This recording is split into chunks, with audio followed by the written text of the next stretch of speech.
Well, hello, friends of the Pillars of Freedom podcast. This is your friend Cody, host, and joining me today is a special friend I made at Funnel Hacking Live. His name is Will Myers.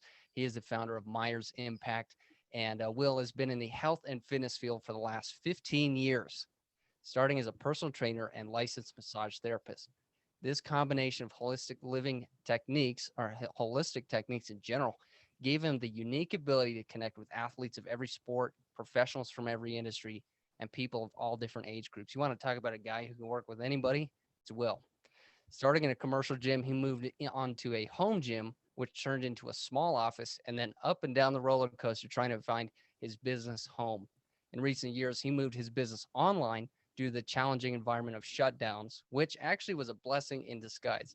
Oftentimes, that's what we see, right? It's like a major shutdown. It can be a big thing, but as we look back in hindsight, we're like, wow, I'm glad that kind of happened. Mhm. This gave Will the opportunity to connect with so many more people, including new mentors and coaches to help him take to the next level in his coaching business. He is currently focused on building his online presence and building a network of like-minded pros. And today, what I'm excited about getting into with Will is the power of consistency and the effectiveness of holistic living practices. Will, thank you for coming on the podcast today. Cody, thank you for having me. I appreciate it. I'm happy to be here. Cool. Very cool. Now, so I just gave the audience this amazing intro. Can you Yeah, kind of walk us through some of your journey, like how you got started in business and what is it that you do today? absolutely. Yeah, absolutely. I started out, I was a young athlete. So, I was playing soccer for years. And the whole thing that got me into rehab was I actually developed something called Osgood Schlatter's in my knees. And so basically, I was developing my leg muscles so much that every time my body was trying to go through a growth spurt, I was basically like pulling and tearing on those tendons and ligaments that were protecting my knee. And I wasn't stretching.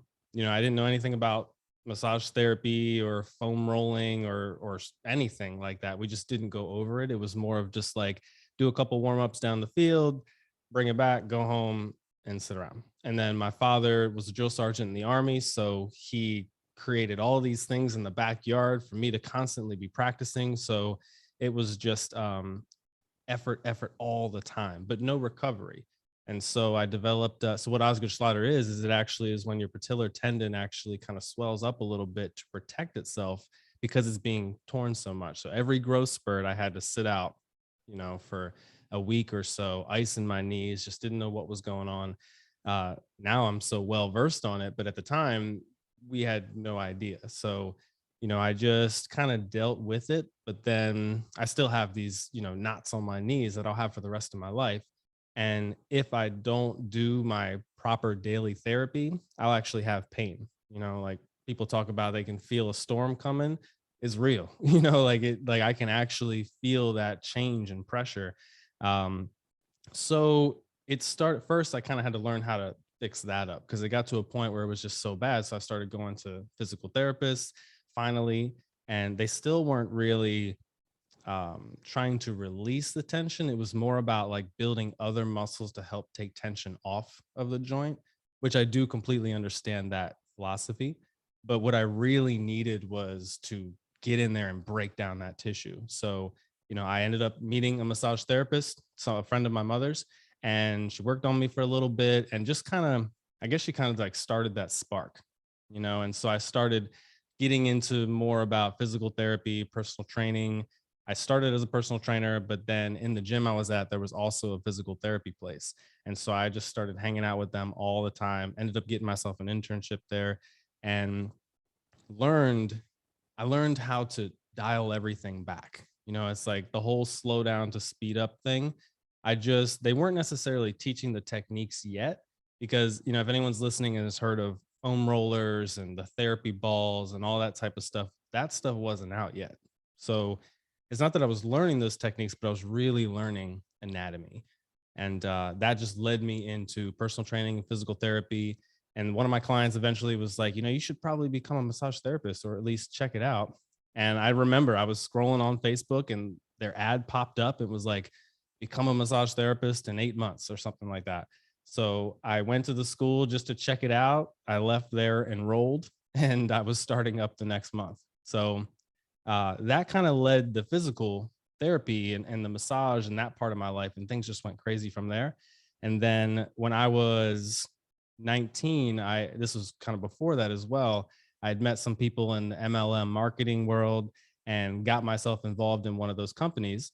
It was funny. I was working at an Outback Steakhouse, a restaurant. I don't know if you know their uniforms. It's like bright colors covered in pins.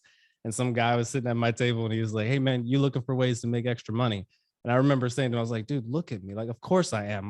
Like absolutely. What you got, you know?" And like it just developed this awesome friendship. And that lasted for about 4.5 years. And I'll say, I never really made like a ton of money off of it. We were like selling health products and stuff like that and skincare products. But what I learned, I got around people who were making good money. And I think the thing I noticed the most was how the men were treating their wives and how they were all talking about like, I want to bring her home from work so that she can take care of the kids. And eventually I'll bring myself home from work. And it was all this stuff of like people in their like 30s talking about retirement, and I'd never heard anything like that. Both of my parents were business owners. So I never saw them go to a job, but I also never saw them in a position of dramatic abundance, so they were always just hustling, which instilled a lot in me. But then when I got around these people, I just started realizing like, okay, there's more available. Like I don't have to be some superstar athlete in order to make all this crazy money. I can actually do something else that's helping people. And, with my issues with my knees and stuff like that, I actually got to do a little bit of training with the Baltimore Blast when I was living in Maryland, soccer team up there. And I remember one of the coaches was like, you could probably play professionally for 3 or 4 years, but then you'll probably never walk again. And so I didn't care, but my mom got involved. She was just like, like take a different route, like there's just got to be something else. And so I played here and there, and we never really did travel or anything like that because it was extra income, it cost extra money. So eventually I just kind of phased out of it, but was still always exercising. So in this MLM I was in, I focused all on the health products, and it just got me around some incredible people. I learned so much about macronutrients and all the stuff that what the body does to process all of that stuff. So it's funny how it's like successes and failures. And like in the end, now that I look back on it, it's like all of that stuff pieced together has turned me into what I am today. And I would never in any way say that MLM wasn't successful for me because of what I learned. Like I became an entrepreneur. Like I was raised by two entrepreneurs, but I guess maybe I thought I was like, I'm just going to be an athlete, or, I guess that's really I never really thought like, what could I do as a business owner? And that being around those people really showed me, I was like, man, they're just like me, like they got people doing the presentations. And I was like, I can't wait to do that. It was like, we were like, it was like 9 success habits or something that we talked about a lot. And I was just so excited to just get to a level where I could get up on stage and do that. And it got to that, and it grew even further and more. Um, the team eventually did kind of fall apart. So I did end up going my separate ways, but I never, I still have a ton of the books. I still have a ton of the tapes. So I never lost that mindset of being an entrepreneur and never wanting to work for someone again. So it just then snowballed into, of course, becoming a personal trainer, which I think when you're working in gyms and stuff like that, it's a really good way to feel what it's like to be an entrepreneur. But at the same time, it's like what I call it, skydiving or like parasailing, where like you can go out there with the parachute on your own, or you can do the one where you're strapped to somebody, and it was kind of like that. Like, it's like you got this big club where everybody's coming there for fitness. So those were the people I was looking for, so it did give me a little bit of a parachute. But then the real success came from when I went on my own and I just had to make it happen. And the success did not come fast. It was like, it took a lot of failures, a lot of broke nights, a lot of challenges where things are getting cut off and such. And my parents were never, because they were entrepreneurs and because they built theirs from scratch, they were never like, here's $1,000, you'll be fine. You know, it was never anything like that. Like I got some money for holidays and stuff like that. But they had really instilled in me. I just didn't want to ask them, you know, like I had met so many people who were like retiring their wives and bringing their parents home to live with them instead of a nursing home, and all this stuff. And I was like, okay, I can make this happen. And so, you know, never like tried to do any loans or anything like that. It was more of just like, you know, I'll make it work. And I remember just finding myself always investing money back into the business. You know, it was always like, I'm making a little bit, but now I got to put it back in, you know, because it's what everybody was doing. Everyone that was making more than me, doing better than me, more successful, they were always talking about reinvest, reinvest, reinvest.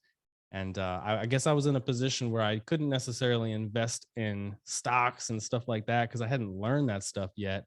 So I just invested in myself by education, you know, when I was in that business, products and stuff to give out and stuff. And but now in the position I'm in now, it's all about education. You know, the amount that I will invest in a course or a direct coaching, I see it 100% come back. And a lot of times, you know, it'll come back the next week, the next day, the next month financially. But sometimes it takes time, but it's like over time, all these things come together and it's made a dramatic difference. And so now all I do, you know, I work online now. I basically network and focus on meeting as many people through the internet, through the web. And like the intro had said, you know, all the shutdowns is what started that. And I didn't have a choice. You know, I was personal trainer, massage therapist. I was teaching group fitness. I was doing a youth soccer league, and all of it got shut down on a Friday. You know, like they were just like, we're closing the state, this, and this. All my jobs were like right in front of people and or groups, definitely more than 10. So they shut it all down. And I didn't really have a choice. I was like, okay. So I remember like Friday night, I went to all the gyms and got my equipment. And then Saturday, I was online just trying to figure out, all right, how do I do this? What are people using to broadcast? You know, what type of sound equipment are they using? What type of space do I need? Like it just Saturday, Sunday, and all of a sudden Monday, I was completely online. And there was no like doubt. It wasn't like, oh man, what am I going to do? Like it was like, how am I going to do it? You know? And it's amazing what happened and what transpired over the next 2 years to get me to this point here. You know, it all came down to the people I was meeting, and I just had to put myself out there. You know, and actually where we met uh was a crazy blessing in disguise. How I even got there, and just like being around people like that, people like yourself and people that were up on stage, and just I just was like, wow, it reminded me of the MLM back in the day because I was surrounded by a bunch of people. But the crazy thing is, there, the place we were at, everybody in the room was doing well. I remember when I went to the previous one, there was like, what, like 10 people up on stage that were actually doing well. Everybody else was just grinding it out, trying to figure it out. And, which is kind of the same with the room we went to, but it was like there were just way more people excited because not only were they doing what they loved, but they were actually making money, you know? And so they had the option to do a lot of stuff that people are working so hard for, you know? I don't want to go too long on it, but it's been a crazy ride. Just learning again, like you said, consistency. You know, if I had kind of given up and been bouncing around, you know, I would have never really put enough time into anything. It just everything was health and fitness centered. It was just trying to find my vehicle to get me out to the world, I guess you could say. You know.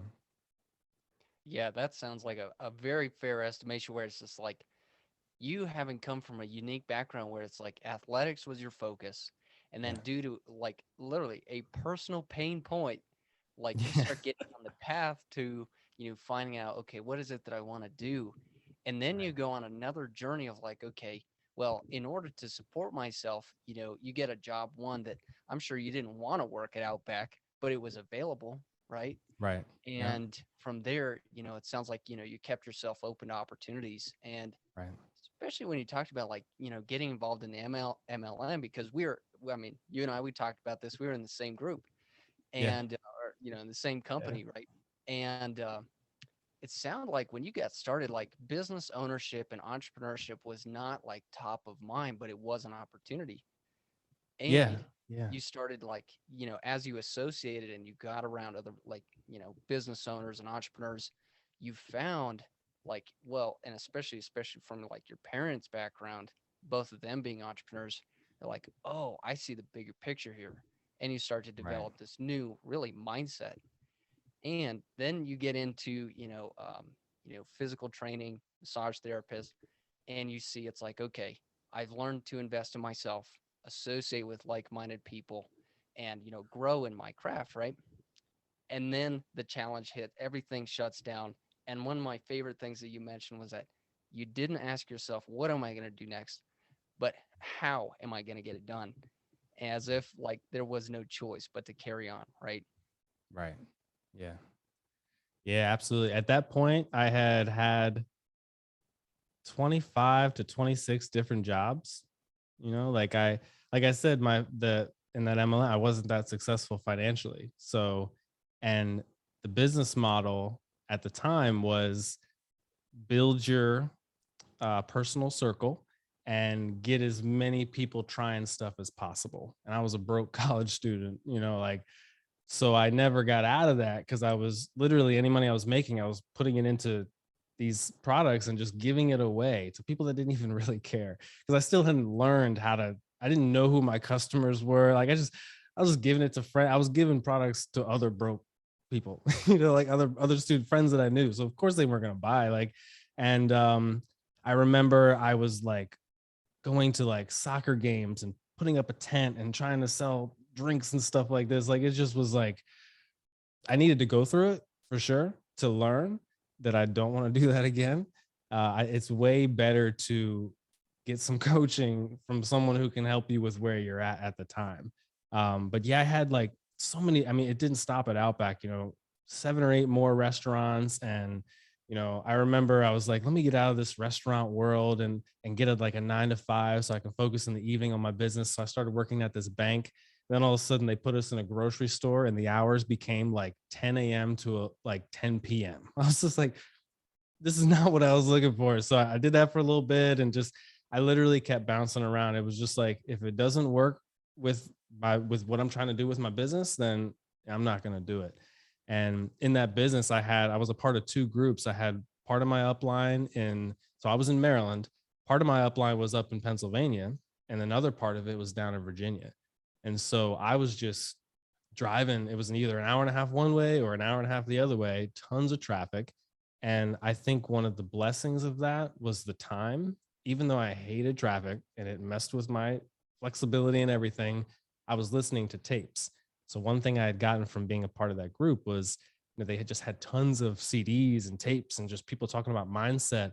And so just every single day, that's what I was listening to, and there were times we did something where we were contacting people. There were times I would drive an hour and a half just to get to the area, just to go meet people.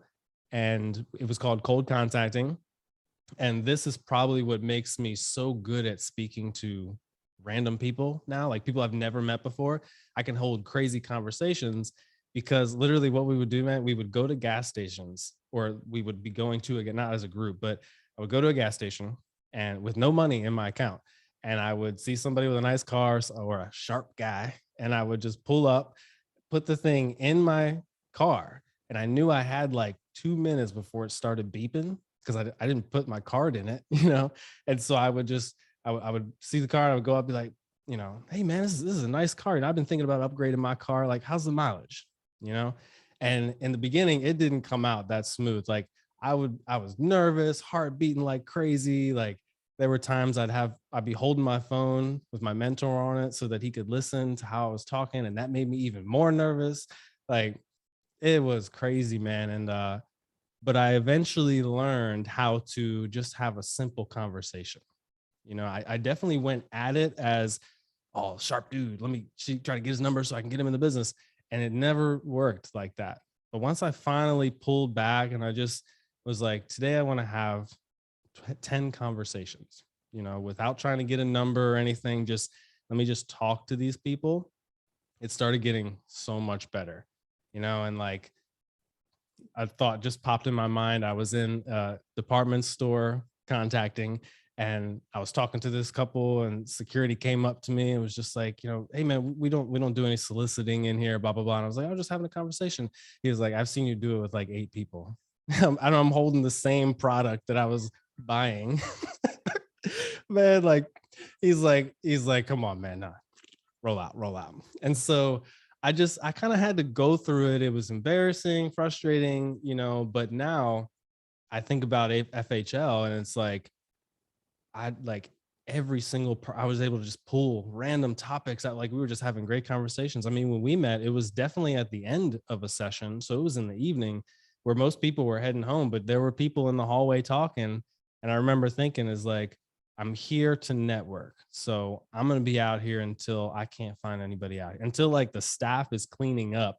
Maybe I'll even talk to them.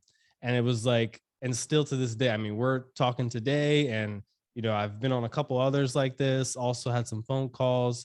I've bought a couple courses from people that I met there. I've even sold a couple courses to people I met there. Like networking has become the magic, the magic sauce, and I can really thank those initial things, those initial companies and things I was around. It just dramatically took my marketing and my communication skills through the roof.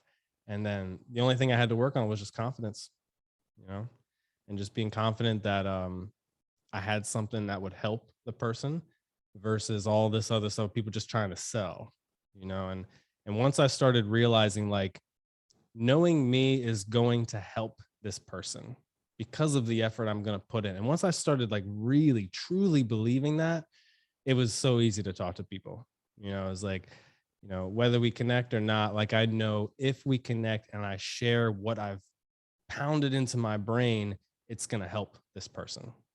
And I think that a lot of people should think about that as well when it comes to networking and talking to people, because if what you're bringing to someone truly can help them, there's no reason, no matter what their status is, car they're driving, at the gas station when you have no money and you put in the pump in your car. Like there was times where I would hear the thing beeping and I'd be like, I'd just keep talking. And like eventually you realize like, dude, like you're not even pumping your gas, And, but then I had to go through it, man. I had to like just learn, and I'll always be grateful from that group for that specifically, just putting me out of my comfort zone and giving me the opportunity to learn how to talk to people, you know? Yes, I know. And what the audience doesn't see and hear is that when Will's talking, I've got my mic muted. And if you're watching this on YouTube, also you'll see his screen highlighted and not mine. But the whole time Will is sharing this, I'm like busting up laughing because being in the same company with the same 9 core steps and going through the same process, I'm laughing because it's so true. Yeah. And putting yourself out of your comfort zone to go and make those contacts. And I would say, Will, like as I start and build my business now, I apply a very like almost identical framework to like the 9 core steps, where it's like grow your income, grow yourself, and grow your team. Yeah. And just finding out simple frameworks where it's like, this works for me now, but it's because I learned it being forged in fire, going through those tough experiences, just like you mentioned, going cold contacting, grocery stores. I would do the same thing, man. I'd grab a cart, Yeah. I'd go, and I'd walk the same paths. And I was like, I walked the entire store at like a Walmart, 11:30 at night.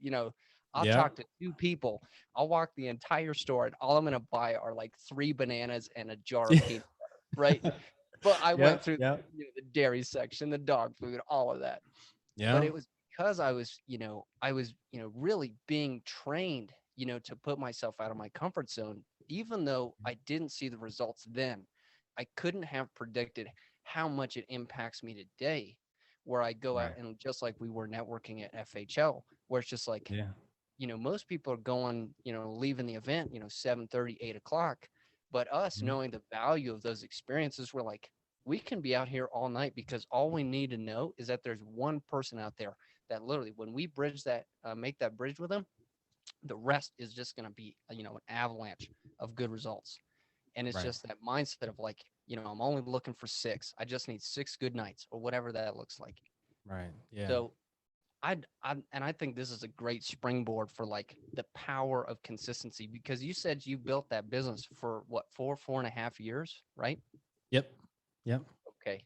So as you saw yourself like transitioning out of MLM and into your own business, personal trainer, massage therapist, where did the consistency come in? Because I know a lot of listeners, as they listen, they're looking for the mindset and the methods, to be able to build their lifestyle business. And they know, I need to be consistent, but sometimes just having another perspective on, okay, what does this actually look like? And I know a lot of people are in the health and fitness space right now wondering, okay, as I build my business, I'm just starting out from ground zero. What is it that I need to be consistent with? Do you mind sharing a little bit of your perspective on how you bridge that gap going from MLM to personal trainer and applying yourself consistently? Definitely. Yeah, the main thing I see across the board was either reading or listening to tapes, because it put me in a, when you're reading, you're processing everything, and when you're listening to a tape, it's very easy to relate it to yourself because you're just sitting there daydreaming basically. And that was the key for me. I think what I learned in the MLM was to find someone who's where you want to be in life, either whether it be physically, financially, spiritually, emotionally, whatever it is, but learning how to be a student the whole time. And even though I'm a teacher and have been for so many years, uh, the more I was a student, the more I dramatically like just kept growing. And I think that people really loved that I was a student because I was their teacher. And it was almost as if like, they couldn't expect to learn from me if I wasn't still learning from someone else. And so education was the key for consistency for me, because it was like I always learned something new and a new way to apply. So it wasn't like I was just trying to drum out the same repetitive habits that in reality were keeping me broke. You know, it was always like, okay, how can I make this adjustment? How can I change? How can I do this? And so then when I got into the health and fitness field as an instructor and teacher, it was the same exact thing, because every year they were coming out with a new stretch, or they found a new ligament in the knee, or now there's this bone, or now there's just all this new stuff. And there was so many people also getting into the industry that some people were worried about it becoming saturated and such like that. And even nowadays, if anyone's trying to get into the health and fitness field, in reality, you can get certified in some things in like an hour. You can pay $300-400, get a certification, take the test, and all of a sudden you're nationally certified. So, that then brings a ton of people with no experience into the industry, or at least the experience maybe of just worked for them. And so I learned like, okay, there's going to be a ton of people coming into the industry. So I'm going to need to somehow raise the bar and just completely distance myself from them, because, I'm not going to be able to change it. And even for a while, I actually taught a 2-day certification that certified people into the industry. And it was great. I loved it. I loved working with beginners. And, it's like the difference between teaching a bunch of people group fitness or teaching a bunch of trainers. The big difference is the questions that came back, because the questions that came back made me think. And also at the same time, it was questions that not only made me think, but like these people really wanted the answer. It's not like someone was like, show me how to do a push up. It was like people asking me, like, well, what are the muscles that compound together to do a push up? And what is the issue if somebody has a bad elbow? How do we then still work those muscles? Like, it was great because it got me thinking and really using all of my experience. And so I think the biggest thing with consistency there was putting myself around people that would challenge me and teach me at the same time, and that has been consistent the whole way through, whether it came from being a young kid playing soccer, or even watching my parents as business owners, or then getting into the marketing world and such like that. Even as an employee, if I was working at Outback, I was being the best in there, because I was just like, doesn't matter what it is, I'm just going to do the best at it. And then, I would go into gyms and be top sales easily, and it was like, because I was like, all right, I'm going to be in here. I'm going to be the best in here so I can get around the right people. And then many times promotions came around, which got me around to more people as well. But again, the biggest thing was just being a student. And it just made me want to keep getting better because I kept putting myself in front of people who knew more than me. And I was like, all right, well, if I'm going to be this best version of myself in this body that I'm given, this mind that I have, I'm going to have to learn what they know. And then I'm going to have to find who they learned it from and then learn what they know. And it was just, I think that really helped me remain consistent because it was like, I just knew there was always more information, which meant there was always more people I could help. And for those listening, that meant I could charge more, and like it was like if you are constantly charging very low for a product, you're going to have to sell a ton of that to make any type of income. So the way that you fix that without exhausting yourself, adding another 8 hours to your shift, is you learn how to charge more per transaction. And I didn't want to become like I was trying to scam people or something like that. So I was like, all right, I just need to be literally the best version possible. So that way, when people do invest, they think to themselves, I will always love people saying, like, that was so worth it and I would do it again, versus someone being like, like it was expensive and, I feel like I got what it was worth, or someone being like, that was just expensive and not worth it at all. I love hearing back people thinking like, whatever the investment was, they're just like, wow, I got 10 times that worth of information. But I needed to learn that stuff. I couldn't, like, you wouldn't want to learn from me if every single time I was pulling up stuff on Google to try and answer questions. Like, yes, that's available to us, but there's a difference when you have a question and somebody answers you with confidence and right away, and they know the answer because they've gone through trial and error. It saves a ton of time. It's such the importance of getting a coach, someone that's been down the path before, you know? So, Yes. Yeah, I love it. And I think, dude, that was packed with so many gems. That's amazing. oh yeah. I think like Good. the idea of being like the eternal student and knowing that it's like, okay, from a macro like market perspective, one, I need to differentiate myself from these people who like, for example, like you mentioned, the people who could become certified in an hour. It's like Right. for someone who's walking into a gym, they see two people, they're both certified. On the surface, how can you tell, who Right. is going to add more value to you if you're coming in, based on, physical training, massage therapy, stuff like that. And for Right. you, it was like, putting yourself in front of people who knew more than you, and in that association, finding out it's like, okay, as I invest in learning more, I can provide more value and I can then, charge more. And, it seems like along the way, you're optimizing, not only the results you can get for your clients, but the results you can get for yourself. And just Right. so people have like a bit of context now, like you're a high ticket, fitness coach, aren't you?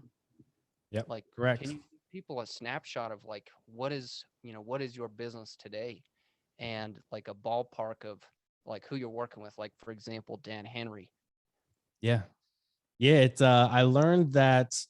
So once I became a high level coach, I learned that I needed high level clients because fitness is difficult to stay consistent to. So I needed to find people with a mindset of make it happen no matter what.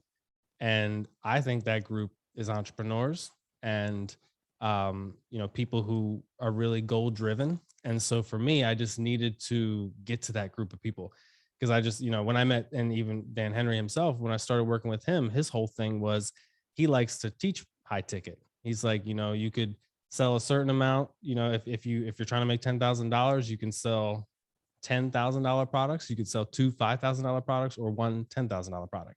Of course, profit margins in people's different industries change and such. But when I realized that, I learned, I was like, okay, so I need to put together a program or a package that, one, I can charge a certain amount for, but then also two, I can create such a reaction, such a testimony that just people watching a testimony is going to get them interested, And so I just had to be really confident with my work. And so what I did was I just packaged, it really is the whole holistic thing. So I packaged a ton of personal training information, a ton of manual therapy information from massage. Because, well, mainly when I was doing massage. So think about, like, I would work with a client, their muscles would get sore, and then they would call me for a massage. I would fix that. And then I would teach them the techniques to do on their own. Because, getting a massage, if a massage is $100, $80 to $100, whatever it is, there's only a certain percentage of people that can do that after every single workout. And you go to like train martial arts in certain countries, all the fighters get massaged right after their training because of the importance of releasing the tension in the muscles and helping the joints, and then coming back stronger the next day. So when I was teaching all that stuff, how to, like, here, I do your session here, the next 3 days I want you to do this, I did it so much that I started to learn there's a lot of stuff that fits under the same umbrella. A lot of injuries, a lot of imbalances, a lot of joint issues that can all be taken care of through just a number of techniques. And so what I did was, my magic was being in person, but when that was taken away, I didn't have the choice. It was like, all right, well, I can't even open my massage office. So remember when I taught you how to do this, this, and this with your foam roller and therapy ball? Now I need you to do this 3 days a week. And I need you to do this 3 days a week. And I just, before I even met Dan, before I even went high ticket, I realized I was already creating this program for people. And the magic for me was just packaging it all up. And it was a serious investment in time. But what I did, it was just a massive download of all the years of information into a scalable product. That was the big thing. Like, I was hearing the word scale, and I don't think you can really be high ticket until you understand the word scaling. And it gets to a point whereas, like, there should be a digital version of yourself somewhere marketing for you while you're sleeping. And if it's a product that you can do that with, then you can scale that product. I can't scale one-on-one in-person training. I only have so many hours in a day. However, if I take the first 3 to 6 months of fundamental information that really everybody needs, package it up, put it into a schedule, put it into a coaching program of a sort, now I can just focus on selling these. And I can just focus on how I'm meeting people online and such. And then, I still do weekly coaching calls, and I use different apps that have people to give them connection to me daily. But as far as, like, so the best example, if somebody in here is a personal trainer watching, the question about nutrition comes up all the time. And you can take one of your PT sessions, instead of workout, just talk nutrition for an entire hour. The problem is when that person leaves, the conversation's over. So the chance that they're going to even remember that type of stuff 3 months from now is, it's very slim. And the amount of times I had to have the same nutrition conversation over and over and over again. And I was just like, and I even remember thinking, like, I should, like, record this or something so people can just watch it, like, save myself some time. We don't have time. Time is precious. And getting into this system, of course, meeting Dan. And when I had met Dan, I guess I had been online for about a year and a half. And I was already, like, every single class I did, I recorded and I wrote the notes on it and I programmed it all out. So I actually had like a year and a half of just programming. And now I couldn't just send it to someone and them have any idea what to do with it, but I just had a ton of information. So I just took weeks, like, so much time, and just packaging it up and putting it into a step-by-step process. So now, I still do the call, like, onboarding calls. I normally do 3 up to 90-minute calls, 3 of them. And I tackle imbalances and, like, onboarding. Then I tackle nutrition. Then I normally look up online where people can get their body composition readings. I call up that shop, have them come in, and I base everything off of that. And then I can do, like, my weekly calls and stuff like that for weekly adjustments. But at this point, one of my courses has 44 videos. And so there's, like, literally week by week, what to watch, what to do. Now that I have so much of my time I was able to buy my time back. Now that I have so much more freedom, I've put even more stuff in there. So I've got some actual workouts where people can follow me. And like, it just became this massive wealth of information. And the big thing that makes my stuff different is it's not just about fitness. It's or not just about strength training. I bring in the whole massage manual therapy world to it, which opens up to so many more people because there's so many people with back pain, knee pain, shoulder pain, wrist pain. Like all the joints are causing people problems nowadays just because of that sedentary lifestyle. So a major part of my programming is how to reverse those effects before we even get into whether you want to lose weight or build muscle. Like my whole process became a 3-step process. It was first mindset, philosophy, because I learned I can give people gold, but if they don't recognize it and know what to do with it, it's just going to sit there. So first was mindset, then started knocking down nutrition. And of course, that all led right into what their strength would be. But we never got to that until their body was fully balanced. If anyone's worked with a trainer and they've pushed you too hard, or maybe something went wrong, or maybe tried to do a workout on their own and got an injury, and I'm in a position where I'm no longer right there with people anymore. So I needed to put all this stuff in place so that there were no injuries. And when injuries do come up, just like it happens in fitness, there's a whole wealth of videos that will be like, okay, you have a knee pain, knee issue, a joint issue, this is what you do. And so now I'm just so confident to get that thing out to people because I know so much is answered in there. And then they still have access to me on a daily basis. So if whatever they need pops up, I can do it for them. So I actually found myself being way more effective. I live down here in Florida and I work like physically in person with 2 people, and they're just significant to me. Everyone else I'm working with is online, and we do like this broadcasting to each other and talk to each other. It's like have you ever heard of Voxer? It's like a walkie-talkie type thing. I get those all day long, and it's just I can just answer the question right there, and keep on moving with my day. I don't have to take a half hour to get to the gym, wait for someone to show up. The biggest thing that got me and why high ticket, 2 things high ticket really changed for me is the first thing is one sale can change your entire situation.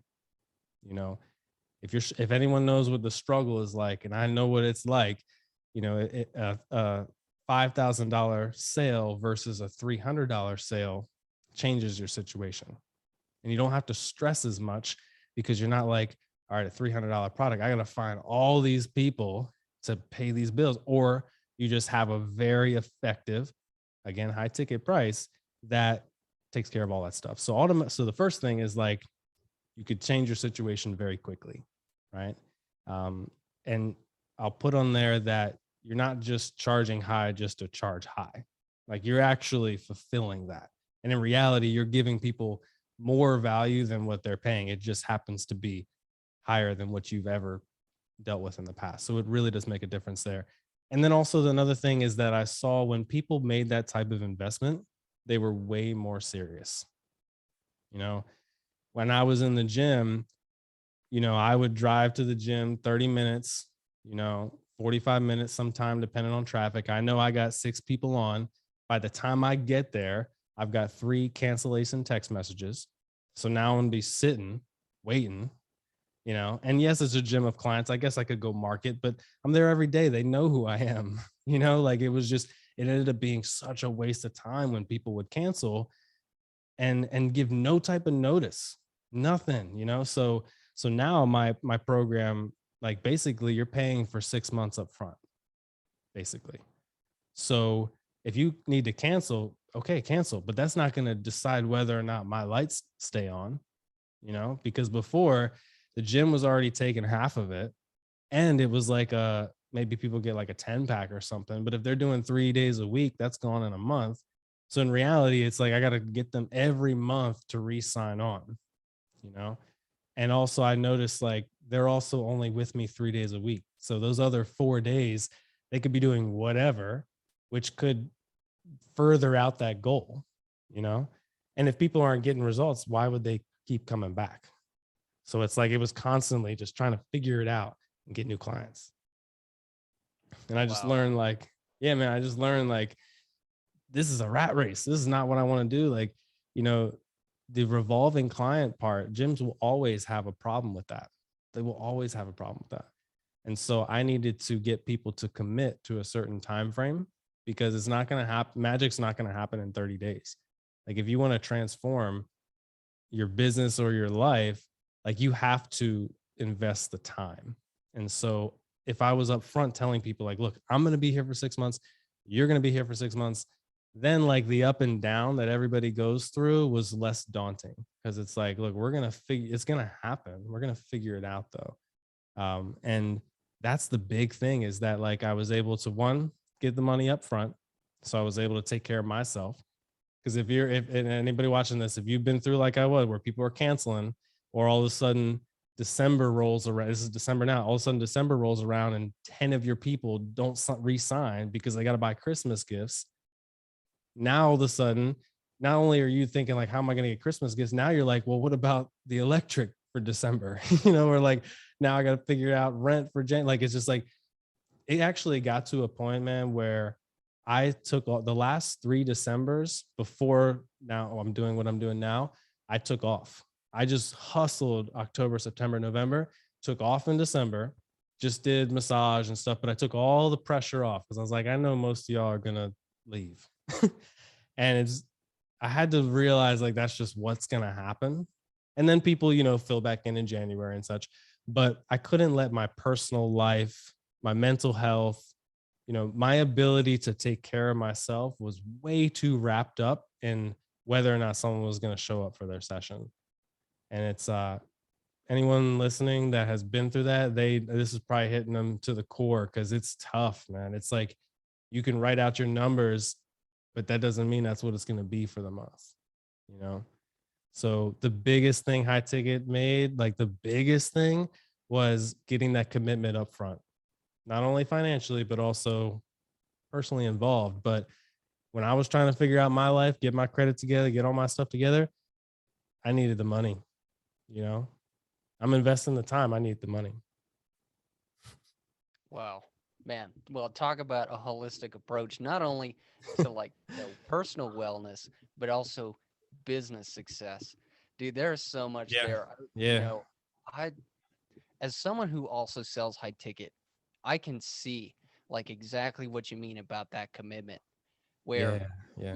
and just to touch on that real quick before we get to like, back to this fitness idea that you dropped, this value bomb that I want to make sure people don't miss. When people make that commitment with high dollar up front, it's like they finally take it seriously, Yeah. and that to me, it's like if you're in a coaching position where it's like your part of your success, I would imagine, is based on the results that you help people get. And it's like if they're not willing to step up and be accountable, then it's like your perception by the market, how they'll see you. It's like, well, this guy can't get his clients results. Maybe it's not the coach at all. It's the people who are not willing to make that commitment. But like, for example, as you shared in the pre-interview questionnaire, you sent a link to a case study with you and Dan Henry. And I was watching that before we got online here.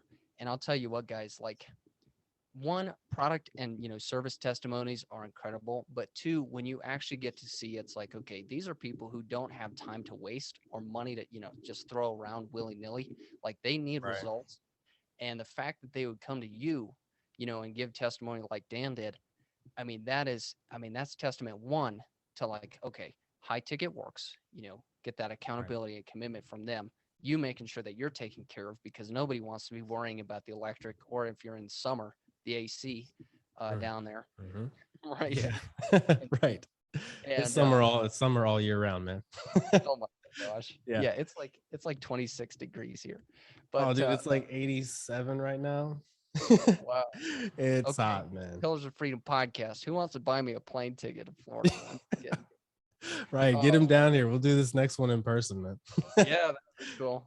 Cool. Okay. And and then go back to this gem that I want to make sure people pick up too. So one thing that like I see in your business and your approach to helping people in coaching, personal training, and massage therapy is your approach to the holistic building of the person's fitness. So you mentioned this, and I want to make sure people don't, just overlook this. But when you mentioned, like, when people come in looking either to lose weight or build, muscle mass, you take it like 2 or 3 steps back and you're like, let's look at your joints. Let's look at Right. your nutrition. Let's look, and it's kind of like they come, say, hey, I want you to fix my house. I want you to build it up and make it look nice. And you're like, okay, well, let's start digging and looking at the foundation. Let's Right. tear some drywall off and actually see how well these joints, all the trusses and everything, how everything is holding up. Because once you start loading down on that, I imagine that it's only going to compound whatever injuries would happen. So you actually dial it back and you say, hey, let's take a look at what matters here. How are your joints, all of that, your diet, everything. And then, build up on the program. Yeah. The other thing I also want to draw attention to is that you're learning what something I'm obsessed with, or you're applying yourself to something I'm obsessed with, which is learning how to replace yourself in business. Mm. And that's one of the reasons why I'm, on these different socials. I'm creating a podcast is because I want to be able to produce, digital assets to replace, myself, so that way I can, either whether it's create consistent income, or at least bring in traffic and attract my ideal client. But it's those digital assets where you learn how to separate your income from your time. And I love that it's like you are packaging like this wealth of knowledge that you have in a step-by-step program. And with the high ticket approach, it sounds like you just have an amazing combination. Um, on that note, Will, I'd love, and the listeners of this podcast would love to know, how are you actually able to live your life now that you've applied yourself to the field, fitness, health and fitness, and you're building out this business? People here, they obviously want to know about, lifestyle business. What is it about your lifestyle that you have now that you're excited about as a result of building your business? Mm. I don't have to go to any type of job. I if I want to, I think the biggest thing is if I want to raise, I literally go look in the mirror. Like I don't have to go put together some thing saying, look what I did over the last 3 months. Look how I helped your company over the last 3 months. I've been on time every day. I've, whatever. Like, I don't have to go beg somebody for an extra couple dollars an hour so that I can do things for my family. Like if I need to step my game up, I literally go in the bathroom and have that conversation with myself, and it's like, and that is a power that is scary, but also incredible because, yes, everything is on my shoulders. So if I fail, it's my fault. But if I succeed, it's my fault. So for me, it's like, yeah, it's like, I don't have to show up to work 10 times in a row to think I can be confident to ask for to be taken care of more. Like if I want more, that just means I haven't learned how to do it yet. So that just means I have to go find someone who can show me how to do it. Most managers and bosses and even owners of the company won't literally give you the secrets because your effort is paying for their car in the garage, or your effort is paying for the family vacation they're going to take, and you're all of a sudden going to have extra hours on your schedule. Like that's not, I don't have to worry about that at all. Now I do have to not worry, but I do have to be conscious of, if I take my foot off the gas, then my car will slow down. Like it's not like I can just like I can be lazy and the company will just keep paying, you know, but at the same time, I will be compensated for the hard work. You know, there is a difference of understanding compounded interest though, because it's not like, you go to a job, hard work in, big money out. Sometimes you go to your business and it's like hard work, hard work, hard work in, nothing out, and like, but you have to understand that it's compounded interest. It's not going to be a straight shot up. I've always told my clients is like, if you were to get to the top of your roof, I mean, it's the holiday time. If you were putting up lights around around the roof, you could go up a ladder and it'll get you up there quick. But if you fall, you're going all the way down to the ground. Like you're falling completely down, which is why I think it's better to, and not for like putting up your lights, but like in this analogy, using a staircase and thinking about if you're climbing your way to success, the ladder may be quicker. A lot of people say climbing the ladder of success. But the thing I can't stand about that is, yeah, if you slip, if you fall, if the ladder breaks, if the ladder slips, you're going down, and there's a chance that you won't be able to produce the same because you break something or whatever. Or all of a sudden now you have this crazy fear of falling from such a high height. And that's not even in the analogy anymore. That's really a business. Like you can end up being afraid to go on your own and do things because it wasn't successful. The difference with the staircase is if you fall, you're likely going to catch yourself. But that also means you're allowing yourself to be patient to go step by step instead of just climbing straight up. And that goes to what you were saying about the whole, like people come in like, I want to lose 100 pounds, whatever. And I said, and my response is, well, how are your joints? Like not everybody wants to hear that. And not everybody wants to be on that type of system. A lot of people, we're in a microwave society, man. A lot of people are like, I just want this result right now. And I get it, but there are other trainers for that. There are other coaches for that. And there's nothing wrong with that. But my goal is, like you said, holistic. My goal is to make sure that when you lose that weight, that right knee pain that you've had since a child is gone as well. Because if that's not addressed, like you said, it could get worse. And then all of a sudden you're sitting down, you're not doing your exercises anymore. And then what comes back first? Exactly what you just lost. So it does probably cost me some clients by doing that approach. But at the same time, I'm okay with that, because if they're not willing to dial back and understand how my system works, then we're probably going to have an issue in the future as well. Because if they're not willing to be a student, why am I going out of my way to teach? There's plenty of other teachers that will do it because they don't have that. They're not focused on that. They're just like, let's get these transformation photos, let's show these numbers, and let's just push all this stuff out there. But as a massage therapist and a rehab tech, the amount of people that have come to me for rehab off of something that happened from their trainer or in their program, it is ridiculous. I mean, I know people probably heard of CrossFit, and people may not like this statement, but when I was a massage therapist and I was trying to get my name out there, I would post up in a CrossFit studio with my massage chair, and everybody would line up because they were all hurt. They were all in pain.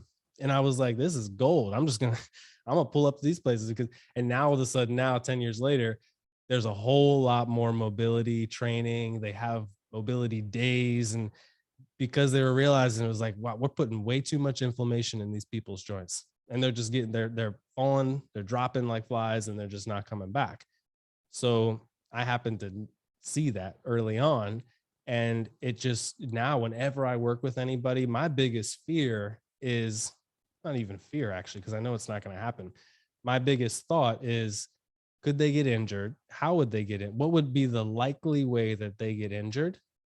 And how can I attack that first?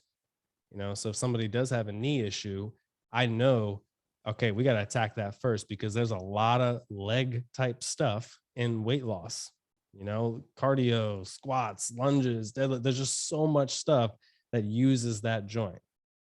So is that person really going to be confident if they're trying to fight through pain the whole time?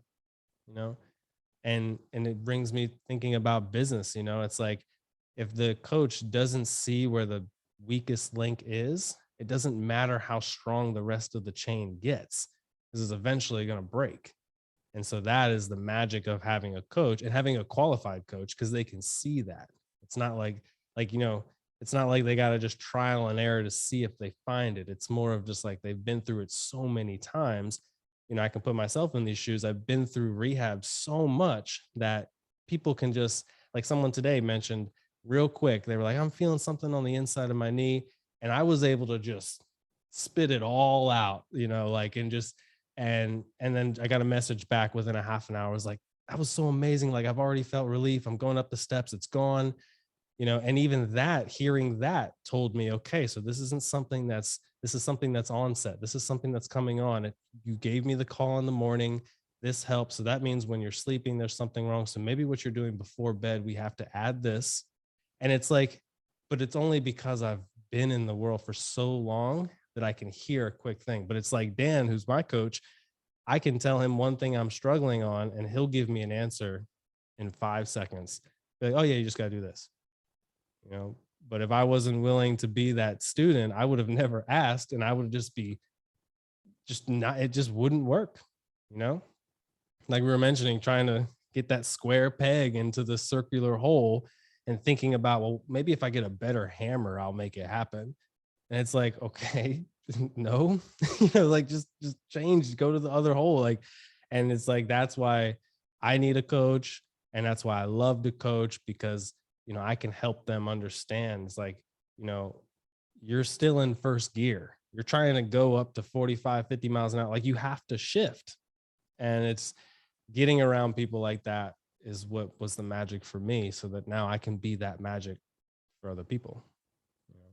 That's awesome. Yeah, and it sounds like it, man, where I mean, even just like a client can say, "Hey, I'm experiencing this pain," and then just bloop, bloop, bloop, you give them that answer, Yeah. and with 30 minutes, man, they're good to go. But it Yeah. doesn't stop there. You go back and like, okay, where's, backtrack it here, and you start Right. looking at, okay, what are the root causes, and then you start going after that. Dude, talk about holistic approaches right there. That's awesome. Right. Will, Awesome. I want to bring people's attention to this too. Since you mentioned Dan again, and that fact that he's your coach. Now he's your coach in like building your own coaching business. Is that right? Right. Yep. Okay. And you're his fitness and holistic training coach, Right. Correct. Yeah. right? So you build this amazing symbiotic relationship. Yeah. I love it. Yeah. I say all that to say this. It's like for the listeners of the podcast, and then if you're seeing this on YouTube also, if you want to check out a recent case study of of Will working with Dan Henry, who's he's an internet marketer, and you want to check out this case study and see how Dan, who's an 8-figure entrepreneur, he literally went from dad bod to ripped in 6 months, and it's a case study. It's a video case study, and I love the title of it: How to Rapidly Transform Your Body in 6 months by Eating More and Working Out Less. Yeah. So obviously, Will, you're addressing some major misconception here. Do you mind kind of breaking that down? Because when I first read that, I was like, there's no way that's right. But Yeah. obviously it's working. Yeah. It's why, and that's, I love it. That's what everyone's like, wait a second, what? It's like, can you really lose weight by eating more and working out less? And the whole idea about this is, first, when it comes to eating more, a lot of people think that in order to lose weight, I've got to starve myself. I've got to stop eating as much. And there is a difference between calorie surplus and calorie deficit. But the idea of starving yourself to lose weight, the only reason the scale shows a difference is because you're likely losing muscle mass. And muscle mass is much heavier and weighs more than fat. So if you put yourself in a position, we call it starvation mode. If you put yourself in this starvation mode, the body needs these proteins. And so if you're not going to put the fuel in, your body's just going to take it from itself. You're made up of delicious protein. You're made up of what the body needs. So, it's I use the example of like a car. If you run out of gas, your car will shut down. The car is not going to then start pulling material from the tires to burn as fuel. It's not made like that. But our bodies will do that. You'll go empty on fuel, and the body will literally start metabolizing itself to feed itself. And so it's not exactly like this, but I like this analogy, is like if you train, upper body like crazy one day and don't fuel yourself after it, your body's going to pull from the lower body to then heal the upper body. And it's a little bit more detailed that on the science of it, but think about how, if the body is starving, where is it going to get the fuel or anything to rebuild what you just broke down? Because and if you don't know, building muscle, you have to tear it down in order for it to come back stronger. But it won't come back stronger if you're not putting that cement, those building blocks in to then be stronger, So That's the key, is that's the key with the eating more, is that so many people think I just need to starve myself. Like, I got this super hungry feeling in the middle of my workout. Yeah, I must be burning fat. It's like, no, your body is screaming to you saying, we're sending this message to the brain. You weren't listening. Now we're going to send it even louder. Now you should hear your stomach growling. Like, it's literally a fuel situation. And so many times, likely 100% of the time, when I'm writing meal plans, people aren't eating enough. So just to kind of give some people a tidbit on that, what I do is I look at what is the amount of calories that this person is burning in a day. So if like, kind of consider it like tickets, right? Like, you're going to burn this, you're going to use this many tickets in a day, but you don't get, like, you need to put those tickets in. You need to get those tickets at the beginning of the day in order to be able to use them at the fair or whatever, like, so if you're constantly burning and using a certain amount of calories, but you're not putting that back in, your body's in what we call deficit. And so deficit makes it very difficult for you to build muscle. And if it's in too much deficit, it can be very difficult for you to even lose fat. Because if you think about what is, like, your muscles made up of proteins and delicious nutrients, and then fat is made up of nothing, it's adipose tissue. So what your body's going to do is store that for, like, just in case we fully starve, that's what's going to go after last. But it's going to go after your precious muscle first. So many times it's like people aren't eating enough before the workout, or people aren't putting in enough fuel after the workout, or people just aren't eating enough in general. And in Dan's situation, all of a sudden he started eating more than he ever had, and he was getting leaner. And it's like, it's that mind explodes, like, what? Like, well, how is this possible? Now, this isn't like eating more donuts, this is like actually looking at macro, understanding what proteins do for you, what carbs do for you, what fats can do for you. I'm not one that tells people, like, you can't do no carbs. It's more about teaching them how and what carbs do for the body. And then once you understand, like for example, if you have a Ferrari and you put in the regular gas, in no way are you going to get the same. It'll run, but in no way are you going to get the same performance. And so what I love putting people through is giving them that chance. Like, here's your Ferrari of a body, and here's a ton of junk fuel. Now go work out. And then we come back, and then we, like, here's the premium fuel. Now go work out. And it's like, it's a whole different thing, man. It really is. Like, just in the workout is crazy, but then in life is crazy. Like, you're just a lot different. The mind is way sharper. I could go on with that one forever, but the other one is working out less. And the reason I put that in there is because so many people spend so many hours in the gym, years sometimes, and have no results. And some people will be like, you need to work out 6 days a week to get results. You need to do 7 days a week of effort to get results. And because of Dan's schedule, being an 8-figure entrepreneur doesn't sound like you have a ton of time. So he wasn't going to be able to do 2 hours in the gym 6 days a week. So his program started out, actually still is to this day, about an hour and a half, but 3 days a week. And then, of course, he's got my course to be able to follow the flexibility stuff and what he needs to do on the other days. But actual strength training is now actually up to 4 days, because we're just adding a little bit more for spot training. But he was able to make his transformation just doing that off of 3 days. But it's not like 3 days of random stuff. We put it together so that it made sense. Certain weeks we're doing certain things, other weeks we're doing other things. Some weeks are more about endurance, other weeks are more about hypertrophy and strength training and power. And it just, that's for me to figure out. That's not for him to understand. He just needs to follow the plan.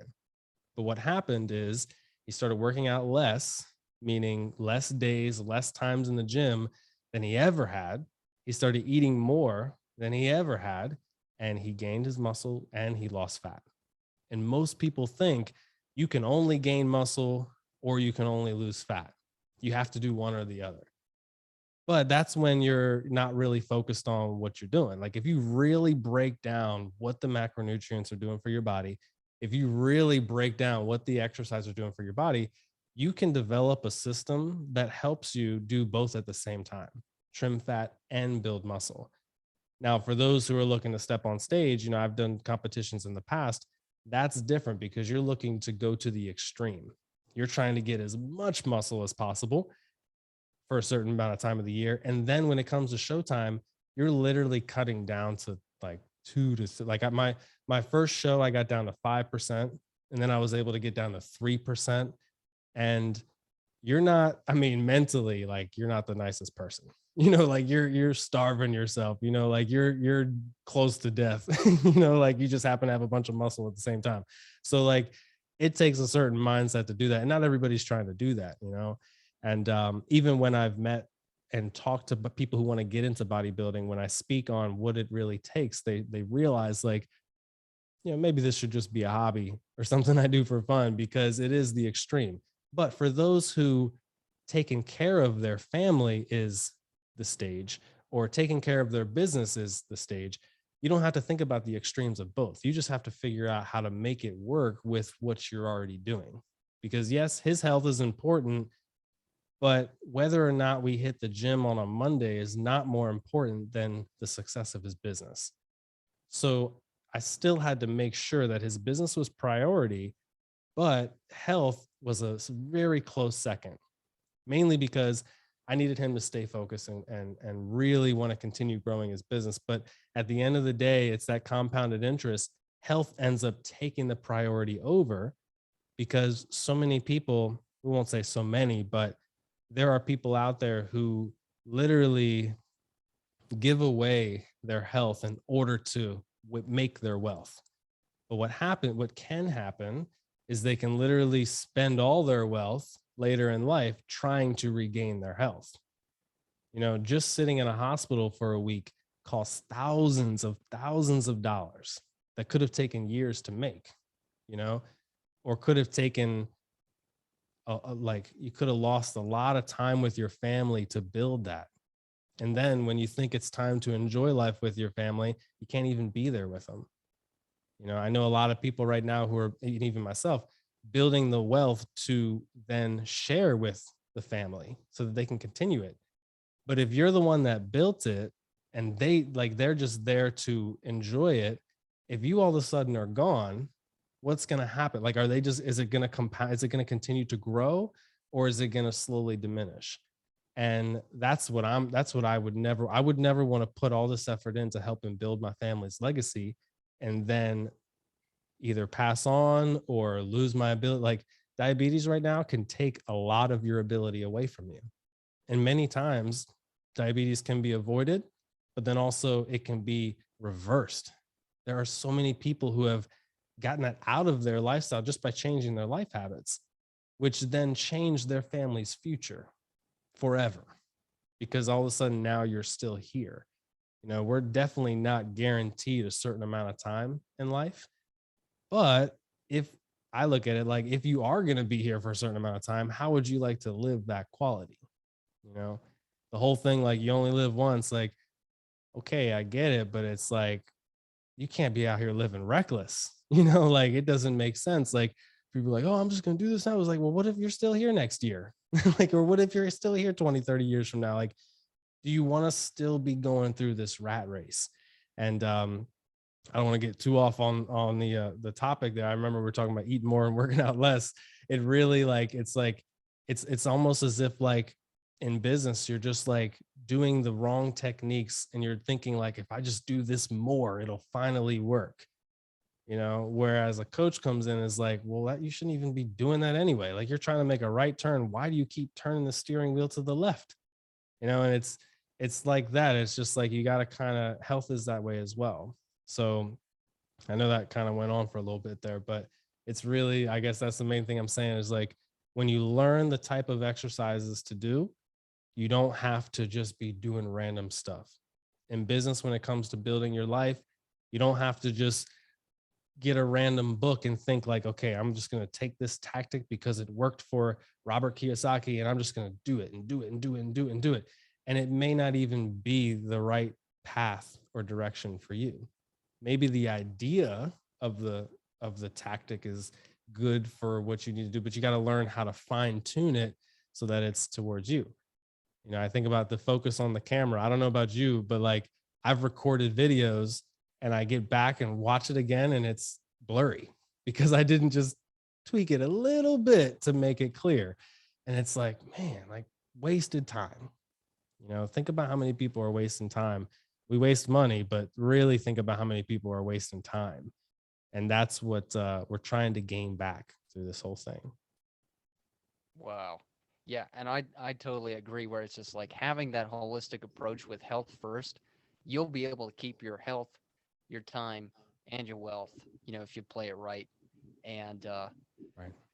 yeah, I look over a lot of my parents who have not made some of the best lifestyle choices, and I can see where, because they didn't invest really in making sure that they had their health and lifestyle habits dialed in, and it's not complicated and it's not difficult either. As a single guy, no kids, I don't have much room to talk, but I also know that looking at it from a second lens, from an outsider's perspective, I can see that the decisions that have, they made in the past, whether it was, to have those 2, 3 beers a night, high sugar diet, stuff like that, where now, 20 years down the road, they have more hospital bills. They're spending more time on the road going to the hospital, and they feel Right. like they have to constantly medicate to offset what they could have prevented years prior. Right. And that thought scares me because I want my parents to be around to be grandparents, Right. and I want to be around for my, kids and grandkids to help build that legacy. And I love how you keep this in like the big picture perspective. It's not just about, building mass, losing weight. It's about regaining, your own confidence, seeing yourself, as that transformed self, and living that holistic lifestyle and building that legacy from it.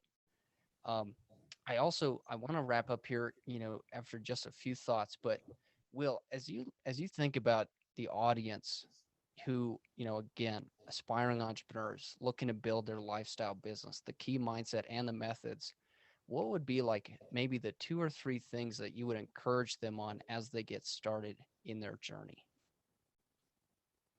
First thing that pops up is get around an education system. Get around a coach. If you know, I just had this conversation with somebody who's looking to open up her own massage studio, and she was telling me how much money she has to be able to purchase, stuff to make it look nice and all that stuff.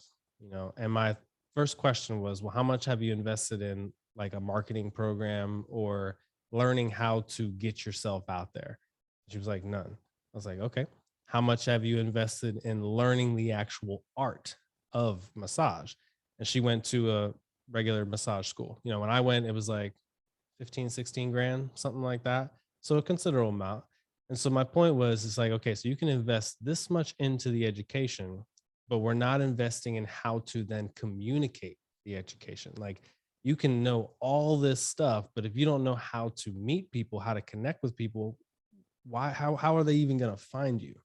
And so learning how to invest in yourself, I think is the very most important thing, because we'll very quickly invest into the education side, but then learning how to then convey that message needs to happen.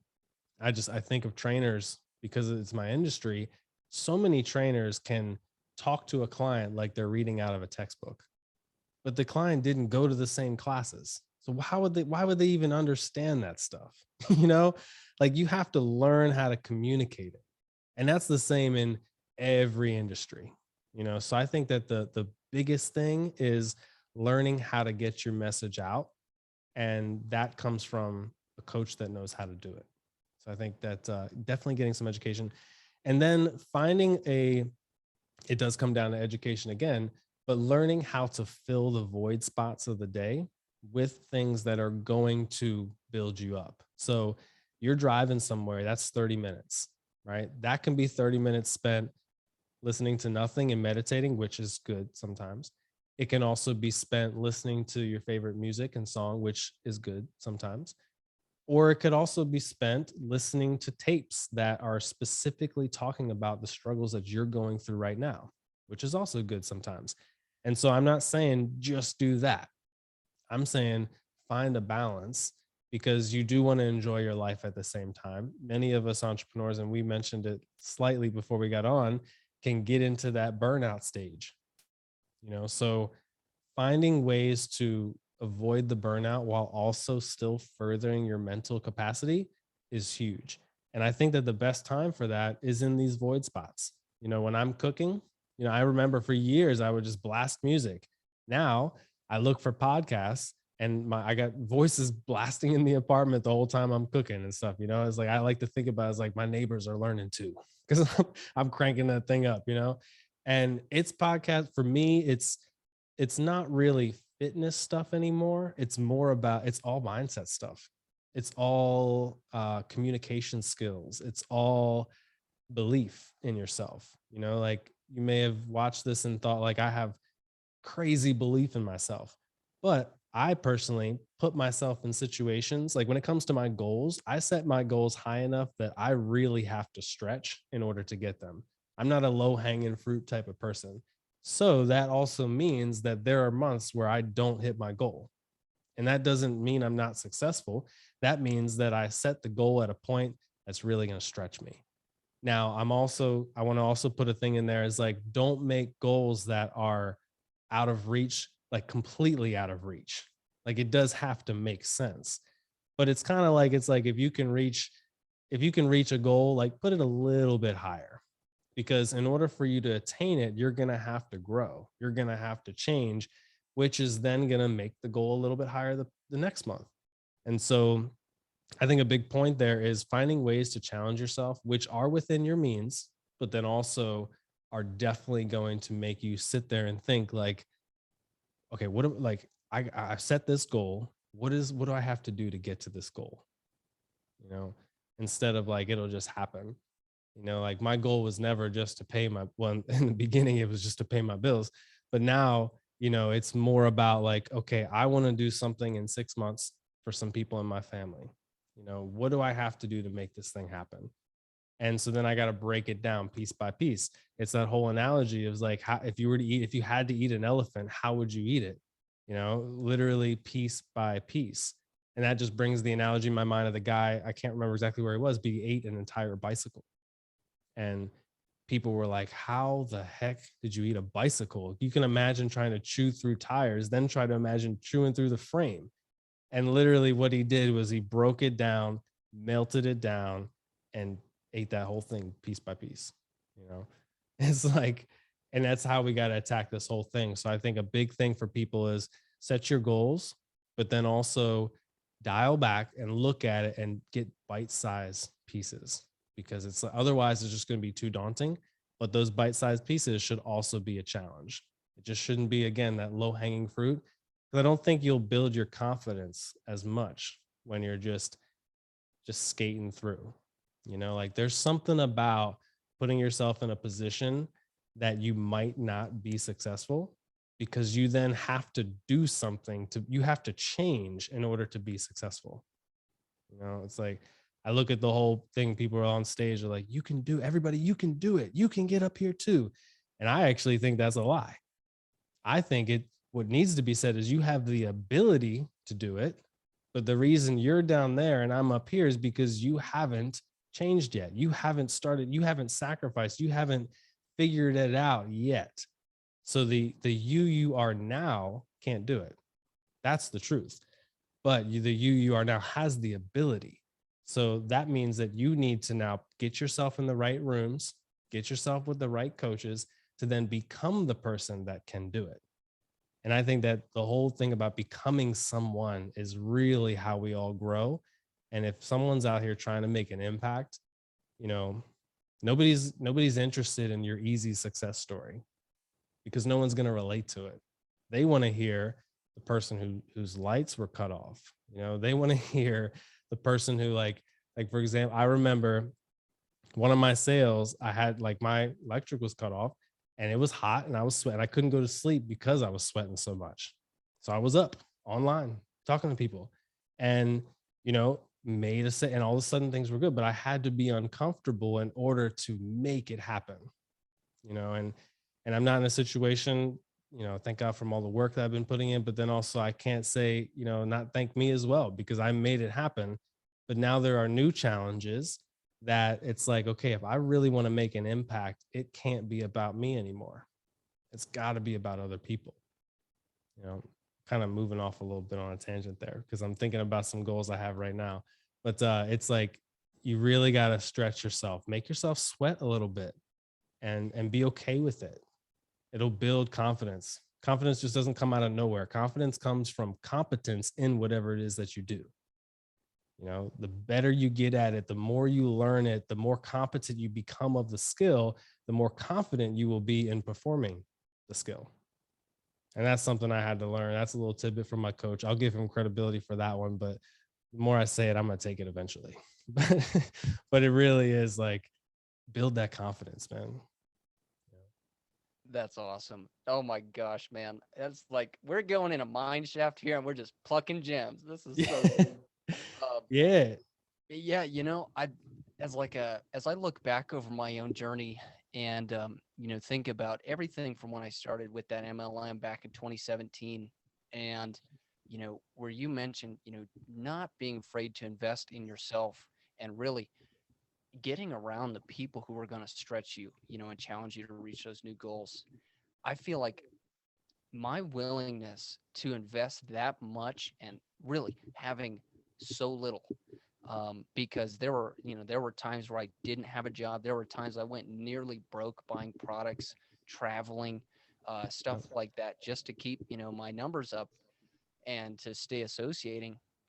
I think having those experiences where I was proving to myself that I believe in myself and this opportunity enough that I'm willing to, let myself become uncomfortable. And like, for example, like when I was living out of my Jeep for 10 months to save money instead of having an apartment, I would buy Yeah. products instead. Just showing it's just like I'm willing to go through the hard times because I believe in it and it forces me to take action. And I love that you mentioned this too, Will. It's like you're investing in yourself so you have the skill, but being able to market yourself also. Um, I, I do you have this book we picked up from FHL Magnetic Marketing? Yes, I do. Right next to Okay, me. perfect. I changed my This is not battery. a plug for magnetic marketing per se, but what it is, it's a great opportunity to learn. It's like, okay, you might be in business for yourself, whether you're, a plumber, a painter, or, an underwater basket weaver. Learning how to market yourself is one of the most valuable skills that you'll develop in business because one of the greatest misconceptions that I continue to read about is that you might have the expertise, you might be the best in the world, but if you can't get anybody to come in those doors, you might as well close up shop. And what Will is mentioning here, guys, is that his willingness to really stay consistent in his, prior business, MLM, and then seeing that consistency transfer where he's now able to go out and cold contact, really just build, new relationships is really what it is what is really providing like almost like a bloodstream, a consistent bloodstream into his business.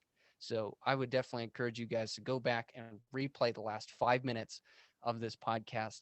And Will, I appreciate that you've been willing to share so much of your time.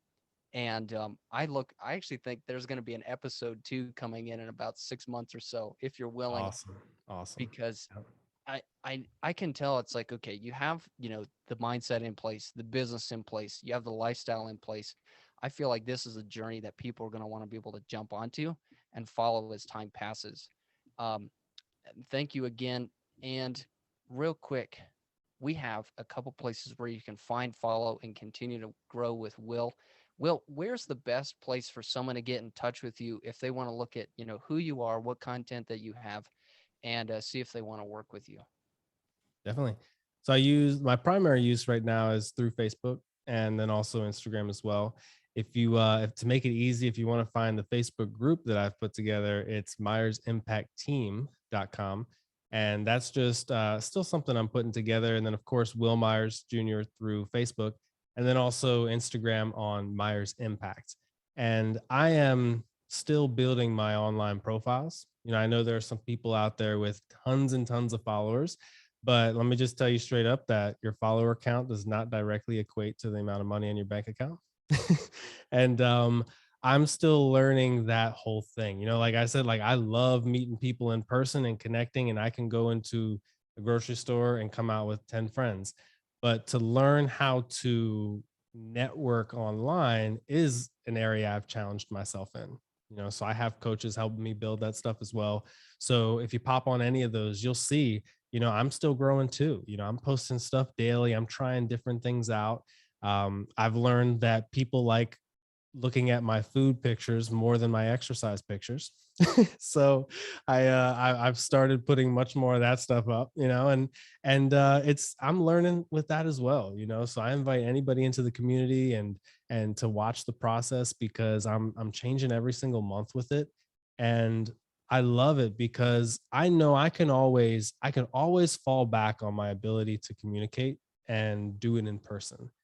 But the whole scalable thing, that word scale, the phrase scale your business has to come from learning how to duplicate way better than just doing things in person. You know, and I mean, there's so many businesses you can scale, but in a health business, I literally can only give so many hours of my day away. So I've learned, you know, there's so many more people online, of course, and I'm still learning the ability and tactics to communicate with everybody. Awesome. Yeah. And that's, that is so true, especially as the digital landscape continues to change in the context of every platform, has its own nuances. Um, it, it is consistently surprising to me what actually, works and what actually attracts people. But I'll tell you what, guys, like this, we're recording this at the end of December of 2021. I met Will in September of Yeah. 2021, 3 months ago. And this, I tell you what, guys, I've been looking forward to this interview for 3 months. And sometimes I was wondering if it was going to happen or not, but I was like, this guy's building something big. Like, if someone goes dark for that long, like they're going to resurface with something amazing. And you didn't disappoint, my friend. Thank you so much again for coming on the show and really sharing not only your wisdom but some of the key insights along the way, staying consistent, surrounding yourself with people who are going to grow you and stretch you, setting your own goals higher so you can grow in the process, and having a holistic approach as you build your life and your business. For all you listeners at home or in the car, learn how to fill those gaps possibly with this podcast too. But thank you so much for joining us again this week, you awesome listeners. I hope you continue to enjoy yourself, grow, and make progress in your journeys. I look forward to seeing you next week.